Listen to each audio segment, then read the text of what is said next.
आपने सबसे पहले घबराना नहीं है। बाहसियत कौम हम इसका मुकाबला करेंगे। IMF हुकूमत पाकिस्तान को एक कदम आगे और 2 कदम पीछे जाने का कह रही है, टैग लगा रही है और ये कह रही है कि कभी आप 1 कदम आगे आते हैं, 2 कदम आप पीछे चले जाते हैं।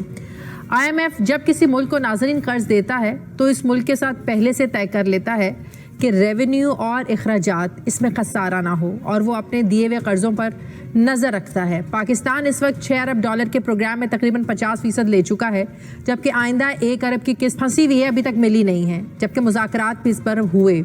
ऐसे में अचानक वज़ीर-ए-आज़म पाकिस्तान ने पेट्रोल की फ़ी लीटर कीमत 10 रुपये कम कर दी, बिजली का यूनिट 5 रुपये सस्ता कर दिया और फिर टैक्स एमनेस्टी स्कीम भी दे दी, जिससे ज़ाहिर है हुकूमत का रेवेन्यू कम हो गया। लेकिन इस पर प्राइम मिनिस्टर ने ये कहा कि उन्हें टैक्स ज़्यादा इकट्ठा हुआ है, जिस पर उन्होंने आवाम को रिलीफ दिया है। अगर इमरान खान की प्राइम मिनिस्टर की ने वाकई आवाम से ज़्यादा टैक्स इकट्ठा किया है तो IMF 10 रुपये पेट्रोल सस्ता करने और टैक्स एमनेस्टी पर फिर एतराज़ात क्यों उठा रहा है? टैक्सेस का डाटा IMF के माहिरीन को मुतमईन फिर आखिर क्यों नहीं कर पा रहा है?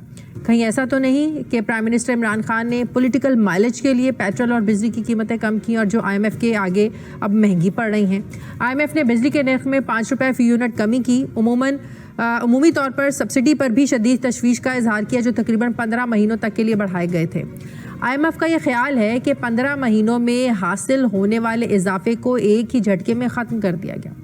नाजरीन, IMF सिर्फ कर्ज नहीं देता बल्कि उसका क्लियरेंस सर्टिफिकेट कर्ज से भी ज़्यादा ज़रूरी है, क्योंकि दूसरे बैनुल-अक़वामी इदारों से भी कर्ज उसी के ठप्पे के बाद ही, उस क्लियरेंस के बाद ही मिलता है। यानी ये कहना बिल्कुल गलत नहीं होगा कि पाकिस्तानी मईशत और इसकी पॉलिसीज़ पूरी तरह IMF के कंट्रोल में हैं और स्टेट बैंक की खुद मुख्तारी के बाद कौमी मालियाती इदारे की जो अहमियत है ये और भी बढ़ गई है। ऐसे में क्या आवाम को कुछ सस्ता हम कह सकते हैं कि नहीं मिलेगा? हक़ाइक़ कुछ ऐसे हैं कि वज़ीर-ए-आज़म साहब इस वक्त अपनी सियासत की, मैं समझता हूँ सियासी बका की जंग लड़ रहे हैं।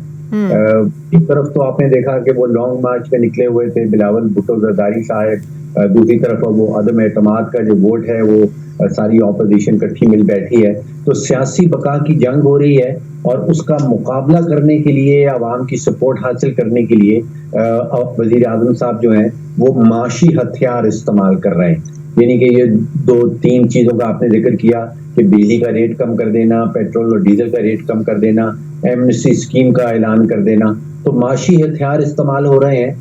कोशिश ये की जा रही है कि आवाम की कोई सपोर्ट हासिल हो जाए ताकि वो जो सियासी बका की जंग लड़ी जा रही है उसमें उनका पलड़ा जो है वो कुछ भारी हो जाए। हाँ। अब दूसरी हकीकत अगर आप सामने रखिए कि मुल्क के पास 2 बड़े सीरियस इश्यूज सामने आ रहे हैं। एक तो डॉलर्स बड़ी तेजी से हुकूमती खजाने में खत्म हो रहे हैं, क्योंकि हमारा तिजारती खसारा जो है वो मुझे लग रहा है कि कहीं $50 अरब का होने चला है इस माली साल में, जो पाकिस्तान की 74 साला माशी तारीख में पहले कभी नहीं देखा गया। तो डॉलर्स खत्म हो रहे हैं। और दूसरा बड़ा सीरियस इशू जो सामने आने वाला है, अगले चंद हफ्तों में नजर आने लगेगा कि जो ऐलानात वज़ीर-ए-आज़म साहब ने किए हैं पेट्रोल और डीजल के हवाले से, उनके नतीजे में पेट्रोल और डीजल में कहीं बड़ी किल्लत, बहुत ही शॉर्टेज पैदा हो जाएगी मुल्क के अंदर। कि अब जो रेट है उसमें जो ऑयल मार्केटिंग कंपनीज हैं जो ऑयल बाहर से इंपोर्ट कर रही हैं, उनको कोई पैसा बन नहीं रहा बल्कि उनका नुकसान हो रहा है। वो एक ज़माने में एक टर्म कहलाई जाती थी प्राइस डिफरेंशियल क्लेम। वो ये होता था कि पेट्रोल की कंपनियां बाहर से महंगा तेल ला रही हैं, पाकिस्तान में सस्ता बेच रही हैं, तो वो जो डिफरेंस था वो हुकूमत उनको वापस किया करती थी एज प्राइस डिफरेंशियल क्लेम। तो एक तो ये सोचिए कि एक नया गर्दिशी करता खड़ा हो जाएगा, क्योंकि ऑयल बाहर से महंगा आ रहा है और वज़ीर-ए-आज़म साहब ने ऐलान कर दिया है कि यहाँ सस्ता बेचा जाएगा। तो इसका मतलब तो ये हुआ, जो बात मैंने अपने इंट्रो में भी की, कि पॉलिटिकल माइलेज हासिल करने के लिए, क्योंकि इस वक्त बड़ा सीरियस किस्म का पॉलिटिकल क्राइसिस चल रहा है। अदम एतमाद की जो तहरीक है, अपोजिशन बड़े दावे कर रही है, हुकूमत उसको ज़ाहिर है हुकूमत के अपने दावे, हुकूमत अपने ताई कॉन्फिडेंट बैठी हुई है। तो ये सिर्फ आवाम की एक लेने के लिए, एप्रिसिएशन लेने के लिए कि आवाम को लगे कि प्राइम मिनिस्टर उनके लिए बहुत सोच रहे हैं पॉलिटिकल माइलेज के लिए, कि कल तक जो ऑपोजिशन बड़ी तनकीद करती थी महंगाई को लेकर, जो 23 मार्च को महंगाई मार्च भी करने जा रहे हैं, उसको जरा थोड़ा ठंडा किया जा सके उस सारी सिचुएशन को। जी बिल्कुल, आई थिंक आप सही सिमत में जा रहे हैं। मामला ये है कि तकरीबन 350 अरब रुपए का नुस्खा है जो वजीर आजम साहब ने ऐलान कर दिया है। अब 350 अरब रुपया बजट में तो कहीं है नहीं। तो ये मुझे लगता है कि टेम्पररी सा ऐलान है। सिर्फ किसी इसका बोझ वैसे हुकूमत कितने महीनों तक उठा सकती है? ये 1 महीने तक भी नहीं उठा सकती। इन्होंने कहा कि 4 महीने का हमने फ्रीज कर दिया है टिल नेक्स्ट बजट। 4 महीनों का खर्चा जो है वो तकरीबन 350 अरब आ जाएगा। उसकी शर्त ये है कि आलमी मंडियों में तेल की कीमतें ना बढ़े।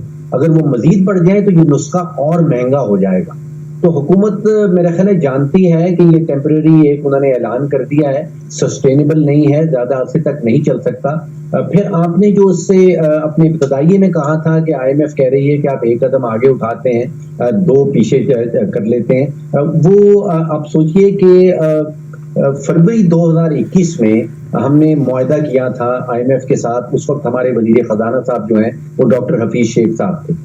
उसके बाद हमने $500 मिलियन की किस्त वसूल कर ली। फिर नए वजीर खजाना आए, उन्होंने कहा जी कि मैं तो किसी चीज के ऊपर अमल दरामद करने को तैयार नहीं। तो वादे हमने दोबारा से तोड़ दिए थे किस्त वसूल करने के बाद। इसी किस्म की चीज दोबारा से हुई है। अब आप सोचिए आलमी इदारों के साथ हम वादे करते हैं।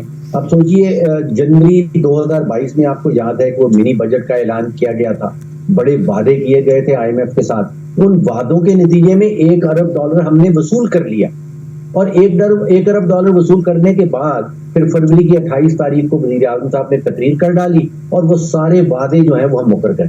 तो मैं सोचता हूँ कि आलमी इदारे क्या सोचते हैं कि पाकिस्तान की वजारत खजाना, हुकूमत पाकिस्तान वादे करती है, वादों के नतीजे में हमसे एक साथ हमसे मदद वसूल कर लेती है।